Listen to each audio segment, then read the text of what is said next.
This tutorial is going to show how to do a shadows only effect for cycles render, similar to the shadows only material in the Blender internal render. The way it's done in cycles is it has to be done using compositing, because currently there is no way to do it as a material.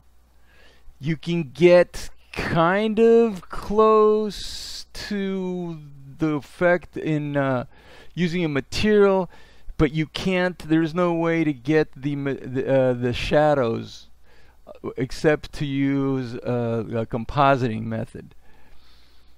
And what you do is you have to start off by setting up two render layers.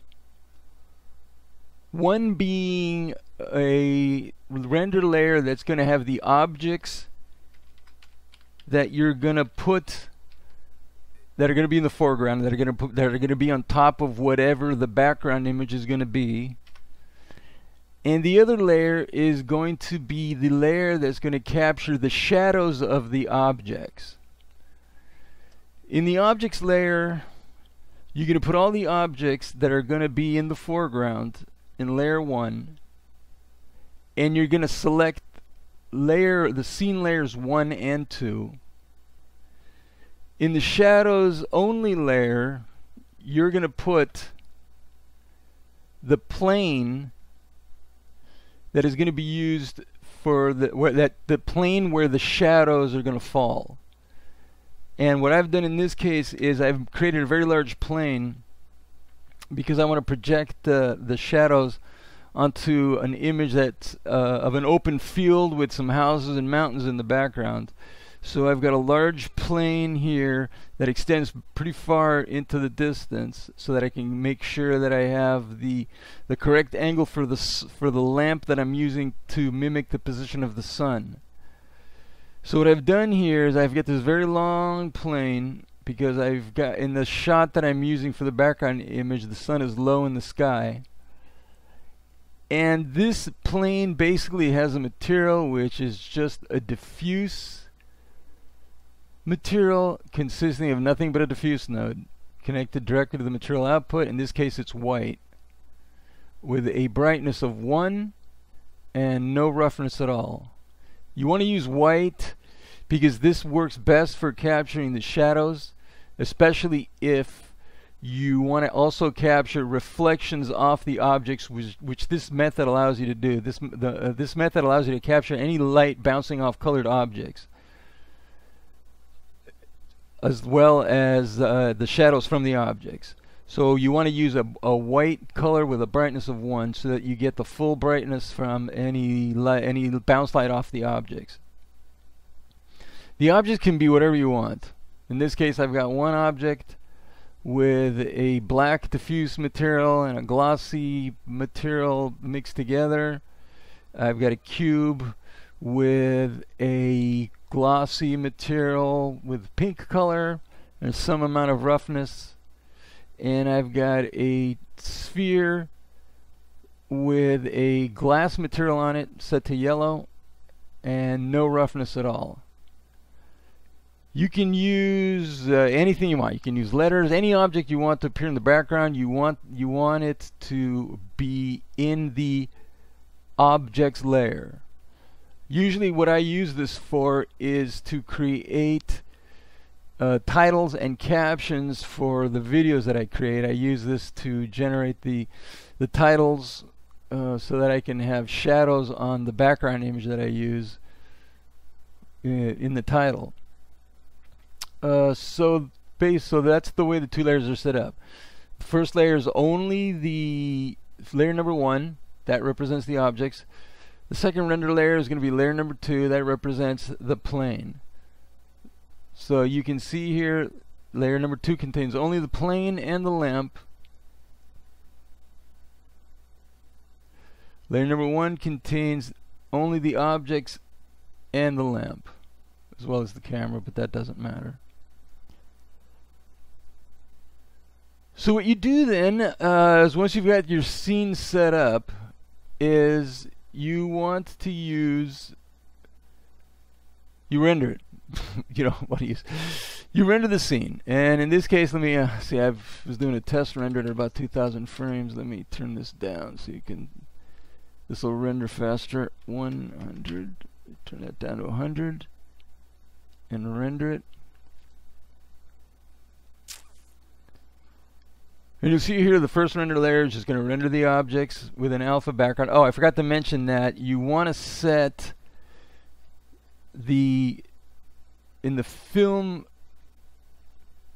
setting, you want to set the transparent option, because you want the background to be alpha where there are no objects. You want it to be alpha. You can use an environment texture, and in this case I'm using essentially a blue sky texture for the environment, but you don't want that environment texture to show up. You want it to be alpha. You don't want that environment texture to show up. So that's why you want to set the transparent setting in the film section. So you'll end up with two render layers, one with the objects and one with the shadows only, which in this case contains the image of the plane and the shadows and any light bouncing off the objects. I forgot to mention that you need to, in the shadows only layer, you're going to need several passes. You're going to need the combined pass, of course. You're going to need the shadow pass, and you're going to need the direct and indirect pass. You don't need the color pass. I had that set, but I don't really use it. So again, you're going to need the combined pass, the shadow pass, and the direct and indirect pass. And you want to set the alpha threshold to 0. In the objects layer, you don't really need anything except the combined pass. The Z is really unnecessary, but you want to set the alpha threshold to 0. There's two ways to set up the composite nodes. One is an easy way, which produces a more accurate result. The only disadvantage to it is that you have to do the compositing of these nodes for every frame in your animation. If you're using this as in an animation, if you're using it as still, you only need to do it once, of course. But if you're doing an overlay on an animation, then these nodes need to be rendered every single time, so that can slow things down. So what you do is, if you're using these objects as an image that are pre-rendered, then you're going to use an input image and load the images. In this case, you're probably going to want to save them as EXRs so that you can have these layers available, especially for the shadows only render layer, because that has more passes that you're going to need. In my case, I'm using this, since it's a demonstration, I'm just using the render layers directly without saving it as an image. And what you do for the more accurate method is you're going to take the shadow layer, which contains only the shadows.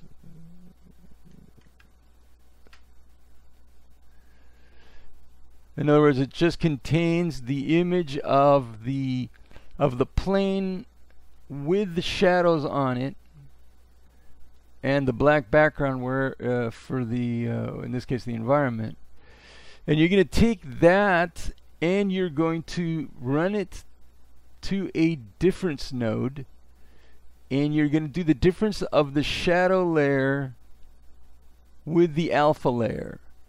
In this case, the alpha layer looks very similar to the shadow layer, except it does not include the shadows. And the purpose of doing this, doing a difference between the shadow layer and the alpha layer, is that what this does is, if you have a situation like this where you have a plane and then the background is just the sky, this method allows you don't have to put a plane to cover up the entire sky in order to have a white surface back here. You can use just a single plane like this, And what the way this works is, the way the difference works is, the difference works like an exclusive OR. And what it does is it compares the two inputs, and whenever the two inputs are the same, you're going to get a 0 output. Wherever the two pixels in the image are the same, you're going to get a 0 brightness output. In this case, you've got the alpha layer. The alpha layer and the shadow layer look exactly the same. The only difference being that the shadow layer has the shadows in it. So the result of this is that you end up with what looks like an inverted version of the shadow layer without the sky. So all you see here is the shadows. Then what I do is I use that as the factor for a mix node, and to choose between either the diffuse direct output of the shadow layer, you can see here, and a white color. The purpose of this is that what you want is you want to be able to, well, let me start over. The diffuse direct contains all the light information that shines on the plane. So that means any light that falls directly on the plane is what you're seeing in the diffuse direct layer. In this case, it has a bluish tint because the sky is blue. So you're seeing the light coming from the lamp plus the light coming from the sky. And you can see that it lights up the shadows with a slightly bluish tint because that's where only the light from the sky is lighting up the shadows. So the shadows have a slight bluish cast. If the environment had a different color, then you'd see that color here. So that is that's the diffuse direct layer. And what this method does is it uses the shadow mask to choose the color from the direct color, or the diffuse direct output, so that you generate a mask that is essentially the same as the shadows, but with the color of the sky landing on the shadows and a white background. So now you see you have the same color as the shadows, as the color of the shadows in the diffuse direct output, but you also just have white everywhere else rather than the dark wherever the environment is. Okay. Now the purpose of this is, this way you can have the color of the shadows affect the background image, and at the same time everything else in the background image is kept because the background is white, because we're going to do a multiply against this image. And so we need white, we need essentially a white color everywhere where we want the background image to show, and anywhere where there's any color other than white, that will change the color of the background image. So once we take this image that is the colored shadows, we add to that the diffuse indirect, which contains any light that is bouncing off objects. In this case, there is a small amount of light bouncing off the black slab because it has some glossiness on it. There's a lot of pink light bouncing off the glossy cube, and there's some yellow light bouncing off the transparent sphere. And in this case, you don't have to worry about the background because this only records the light that's bouncing off the objects. It does not record any light that is coming directly from any lamps. So we add this on top of the shadow layer that we created, and so what we end up with is the shadow, the image of the shadows with the light that's bouncing off the object, and you can see it here that there's a slight pinkish tinge to the very edge of the shadow here. You can't see it here where it's white because the white overwhelms the color, but it's there, and it'll show up when you do the final composite, which is done by using a multiply, where you will multiply the output of this add node with your image, in this case the image of the field, which looks like this. So you'll multiply this with the image of the shadows and the reflected light, and what you end up with is this, which is the shadows and any reflected light on top of the background image.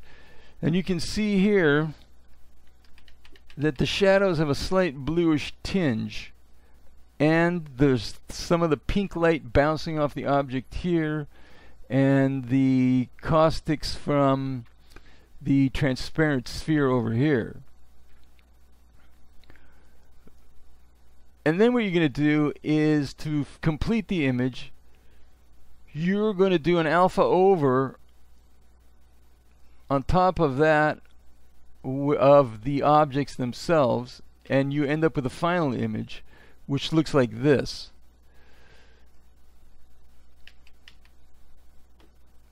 Let me put this on the where's the composite? Here we go. Let me go composite. There.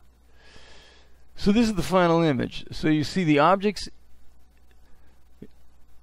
so you see the objects in front of the background image, and it looks like the objects are actually in the image themselves because of the shadow, the light that's bouncing off the objects, the shining on the grass. It's kind of faint here, but it's there. It's kind of hard to see here because when you have the bright color of the object itself, it kind of fools your eye, and it makes it hard to see, but it's there. And this effect gives you an accurate color representation for both the light any colored light that might be lighting up the shadows, and any colored light that is bouncing off the objects. Again, the only disadvantage to this method is you have to do this compositing for every frame if you're doing an animation. You're going to want to set, let's see, any final notes? Yeah, you're going to want to set the convert pre-multiply on the alpha over for the objects, otherwise you will get a slight halo around the rim of the objects. You see that here. You can see there's a slight glow around the objects, and by turning on the convert pre-multiply, it gets rid of that. So you end up with a final image. The second way of doing it allows you to actually output the results of this, of the compositing, as a PNG with alpha, so that you can use it in the video sequencer or in later compositing, and that way you don't have to keep doing the compositing every time, because you're just using an image with alpha and overlaying it on top of the background. The only thing about this method is that you have to fiddle around a little bit more with the color, because it tends to overemphasize the bounce light, and also it does not record the color of any light falling into the shadows. Now that's not really an issue, because in reality the image, if you're using a background image, that background image already has the light of the environment landing on it, and if you're going to put a colored light to light up your objects, then that's going to look odd, because the shadows are going to have some color in it that isn't in the original image. And unless unless you want to go in and fiddle around with the color or the hue of the image in order to get everything matched, in reality what you should be doing is you should be using a white light for the objects, or a light that matches the general color of the image that you're using, in this case a blue sky, and ignore the color of the shadow, because that blue sky is already in the image, so you don't need it in the shadow. All you need is the darkening effect of the shadow. You don't need the color of the sky in the shadow. But like I said, the only disadvantage of this is that you end up with the reflection off the objects being a little bit too bright. As you can see here, let me put the composite down. Put the composite down here.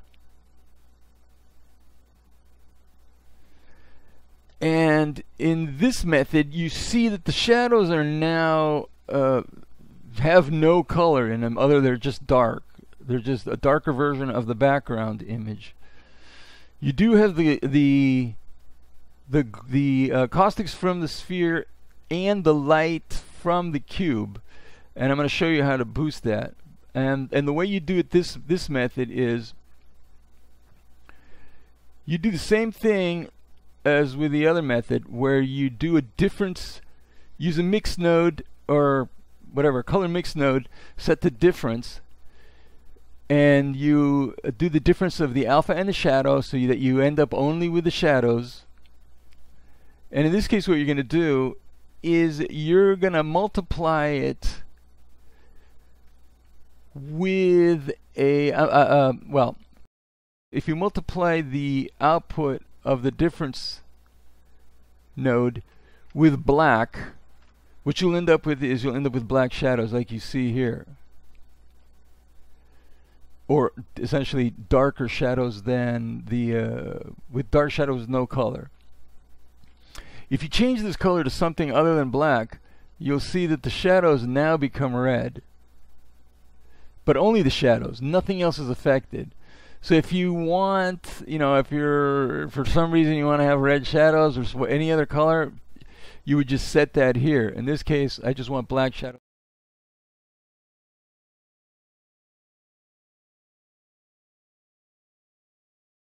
So I'm going to set this to black. Okay, so then you add the output of that mix node to the diffuse indirect output of the shadows only layer, and I run that through a hue saturation value node so that I can play around with the brightness of the reflected light, or the saturation, or the hue. In this case, I've got the value turned way down low, so it's very hard to see. But if I turn this up to 1, it's much easier to see the reflected light off the objects. You can see the pink is visible all the way out to here. The yellow light from the sphere is visible down here. Now this is unnatural, because in reality it should be the same brightness as in the first method, but by using this hue saturation value node, you can bring that brightness way down so that you can control exactly how much of that shows up. You can increase the saturation of it, or you can even change the hue of it. So typically, you want to play around with that to figure out exactly how much of that reflected light you want to see. I'll put that back to 1 so that you can see that light is there. And so you're gonna mix that with the multiply output that you're using to determine the color of the shadows, and you're going to end up with this. Then what you're going to do is you're going to feed that into a set alpha node,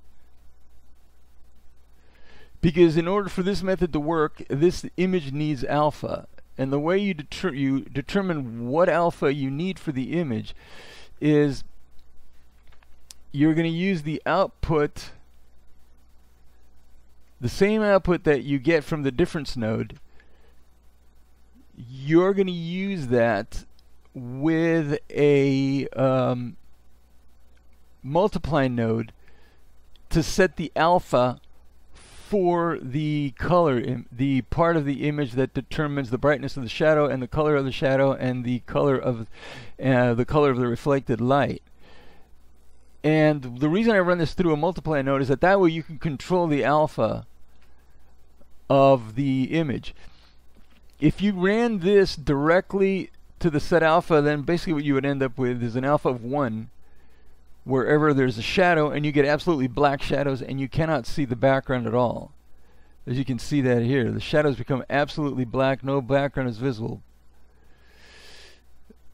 You can see that here. So what you want to do is, by running it through a multiply mode with set the clamp, you can adjust that alpha, and a good value is somewhere, anything less than 1, so that you can at least see the background image, and it looks like light from the environment is lighting up the shadow, so that you don't have absolutely black shadows, which don't look natural unless you're doing a scene where you're in space and there's absolutely no light shine. There's no sky, the light coming from the sky, and there's only light coming from objects in the environment.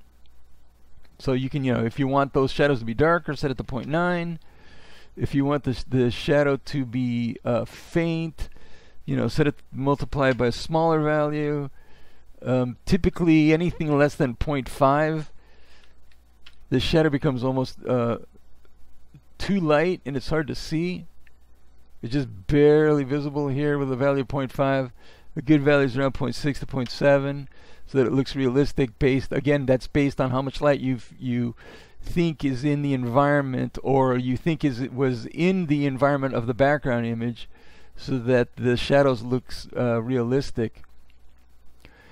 And what this does by using the set alpha node is that now you end up with an image that essentially consists of the shadows with alpha to determine the darkness of the shadows. The shadows have to have a high alpha value, otherwise it will not work to make the background dark and produce the effect of a shadow.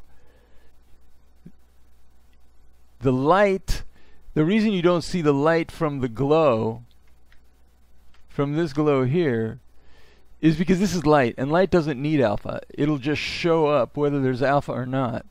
It'll add it to whatever the background image is, and it shows up anyway. It doesn't need alpha. Black or darker materials, if you want to darken the background, then you need alpha.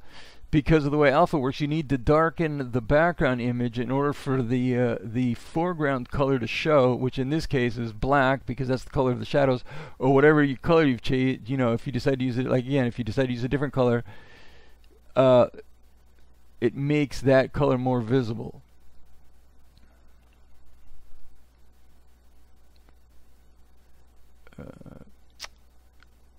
Back down to 0. Okay.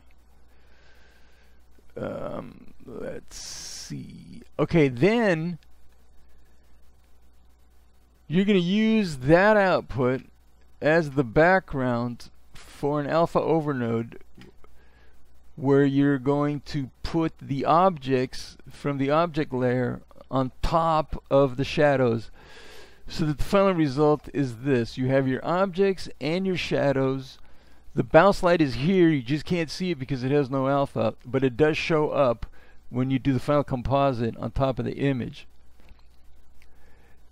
And then at this point, well, I should say, and then there's no and then. At this point, you're pretty much done. You can now use this with the composite. You can output this to the composite node directly. Turn that off. And use this image as is. Essentially, you might, save it as the output. All the information you need is here.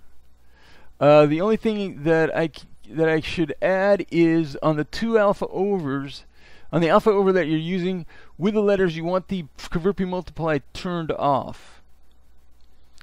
Because in this method there is no issue with the glow showing up around the edge of the objects. I don't remember seeing it, and if you turn on the convert pre-multiply doesn't do anything anyway. And it may dim some of the, it may produce an unwanted effect around the edges.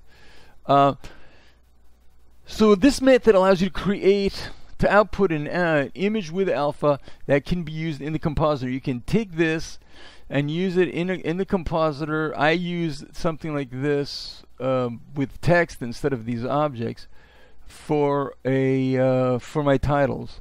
So I'll generate my titles like this, and then I'll composite I'll do an alpha over in the video sequencer, and I end up with my text on top of my video.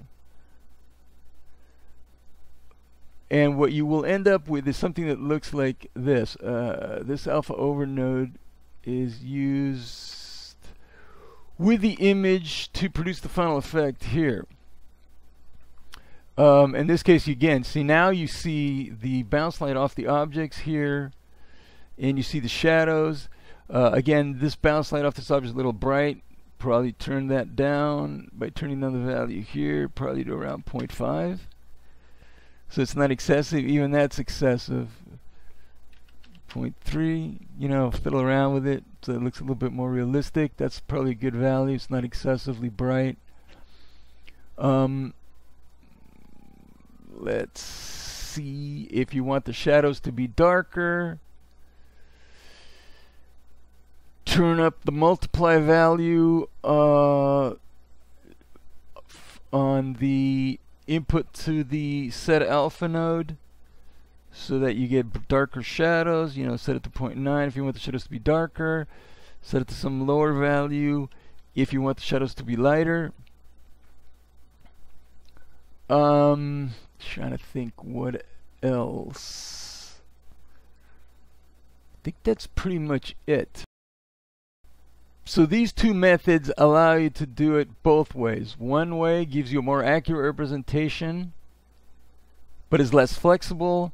The other method gives you a little bit more flexibility in controlling the brightness of the shadows and the color of the shadows and the brightness of the reflected light, and also allows you to output the final result as an image file, in this case a PNG with alpha, and use it in the video sequencer without having to do any further compositing.